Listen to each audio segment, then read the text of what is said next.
it's legitimate fear. You see Lisa Murkowski right there making really what was a stunning admission. She's a sitting Republican senator, and she's admitting that she and her colleagues are full of fear because of this Trump administration. She took a 45-minute leadership summit in and really poured her heart out to the people who were in attendance there. They asked some tough questions, and she gave some really raw answers.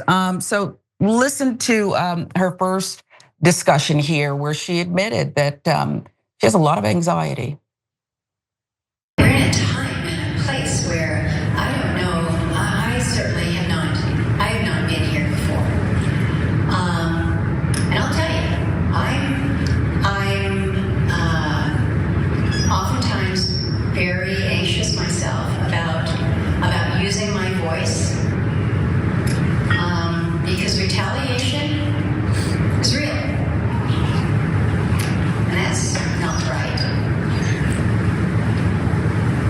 But that's what you've asked me to do. And so I'm going to use my voice to the best of my ability. And sometimes it will be viewed in a way that, well, that's pretty confrontational. And other times it's going to be using my mother's charm that I learned as a young girl, and in direct communication with those that I have made relationships with, and am able to affect some change that way. Yeah, so like we said, raw, honest. Murkowski didn't mention, her other Republican colleagues. She knew better than, to do that. But they're obviously talking, obviously afraid. But I guess, Jen, for me, I'm not a body language expert, obviously, but I just noted some things. She looks beaten, and members of Congress, I'm not saying they work harder than other people, but they're traveling, they're doing this, they're getting beaten up a little bit. But just the body language alone makes me feel like it was like a therapy session. What did you see? Yeah. So look, this goes to a familiar theme that's been around for almost a decade now, where Republican politicians absolutely despise Donald Trump, and some for good reasons and some for the wrong reasons. And so, but they're scared to death of him, and they're scared to death of calling him out. And so I actually think that Lisa Murkowski saying this out loud is part of Trump losing his power. Because if he wasn't losing his power, then she'd be afraid to even say that she's afraid of him, because then she's definitely gonna get attacked by Trump supporters for even saying that, right? And so, and she's not the only one. There's a lot of cracks in the wall here. John Kennedy has been kissing Trump's ass for the last 2, 3, 4, 5 years. In the beginning, he had resisted Trump a little bit. He's a Republican senator from Louisiana. He's actually a very bright guy. And then he went on this long stretch where he said the dumbest things. He's all over our soundboard. Bart plays his clips all the time because he thought the strategy is be dumb, just support Donald Trump, etc. And now he's saying, like, I don't know about this tariff thing. I don't know about the taking people off the streets for Israel. I don't know about a lot of this, right? Rand Paul saying definitely wrong. Trump's definitely wrong on the tariffs. Murkowski's saying this because Trump is doing a whole bunch of things that are very unpopular, and that is giving them the strength to be able to meekly criticize Trump. See, and okay, now two sides here, Sharon. So one is, on the one hand, I get their concern. Trump has eliminated a whole bunch of people politically, and there's nothing wrong with that. He just said, hey, primary them. Now, I think he does it for the wrong purposes, for his own gain, and not to actually pursue any policy goals or like that. But it is politics, etc. But illegitimately, a lot of the members apparently voted against convicting Trump after January 6th, after he was impeached, because they were literally afraid for their lives, because a lot of MAGA guys had openly threatened them. So I think that that's a tough situation to be in. On the other hand, well, brother, you're supposed to be a leader in this country if you're in the Senate and you're in Congress. So this is not exactly profiles in courage. And Sharon, this is why I'm not a politician. because I would think, so what if I lose? And you're not, and you're going to threaten me. Okay, I'll get protection to the best of my abilities, and then if something happens, it happens. But I came here to represent people, and I came here to have my actual own thoughts, and not to be some sort of servant of Donald Trump, a pathetic butler of Donald Trump. Then what's the point? What, so you can hang on to your status and fake power? It's not even real power. Trump has the power. You're just a servant, right? So just to hold on to your fame and your status, that's why I find politicians so often to be really utterly pathetic. Yeah.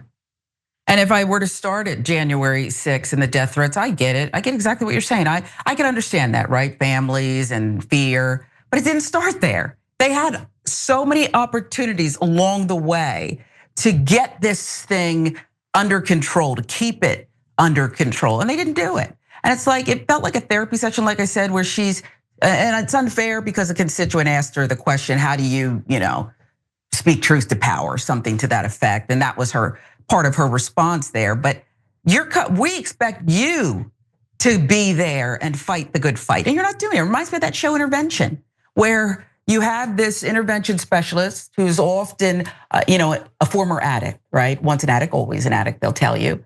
But they say, usually to the mother, right? Not stereotyping, but she'll say, oh, well, my baby, he's coming to me, and she gives the money and this and that. And then he says to her, he's gonna die either way. Like, the only chance he has is if you stop enabling this behavior. And like a light bulb goes off. So I don't know. Murkowski was referring to sweeping federal cuts, of course, causing her the most anxiety. She blasted the Trump administration's unlawful, she called it, approach, slashing programs, USAID, Medicaid, tariffs that could devastate. She's really feeling this, Alaska's fishing industry, because she's hearing from people there. She described her staff constantly scrambling to mitigate abrupt changes, the chaos, little warning. And then she also described these real emotions she's had with her constituents, and the common denominator of those meetings has been, of course, fear. These are unscripted moments where I am not soliciting them, and people are not planning on sharing them with me, almost serendipitous in an airport. And so these are real emotions, these are real people, these are real fears, and they need to be heard.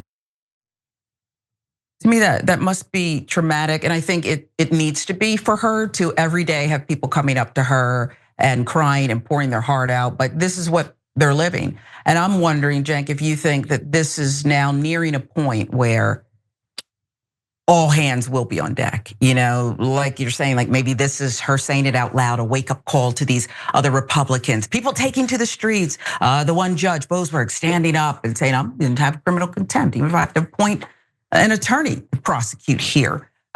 Could this be, are we nearing something?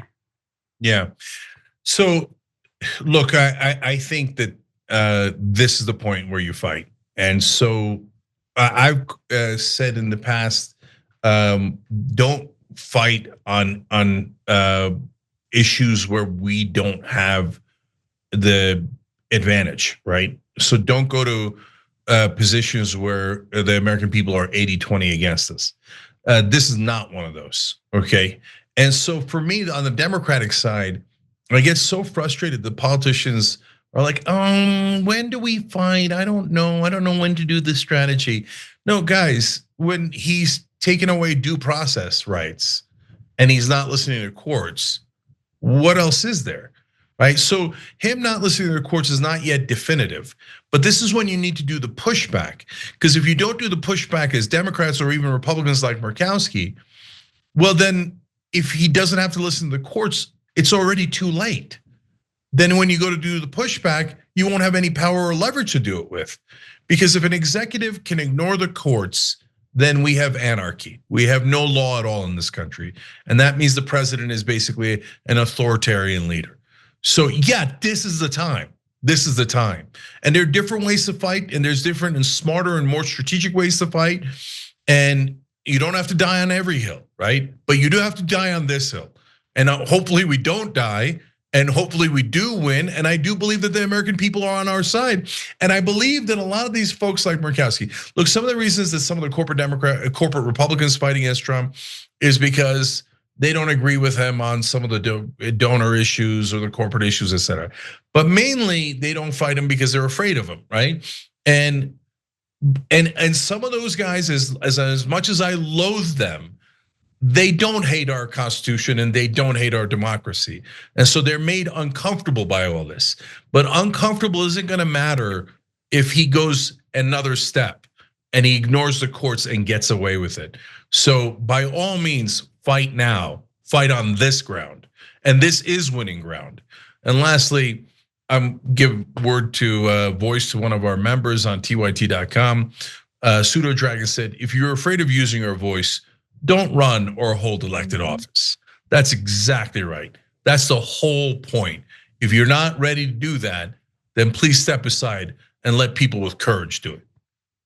Yeah, and I think we saw names escaping me. A couple of Republicans do that, even during Trump's first term, threatened, bullied, and said, I can't fight, I'm done with this. And so they left Congress and started their life after Congress. Every time you ring the bell below, an angel gets his wings.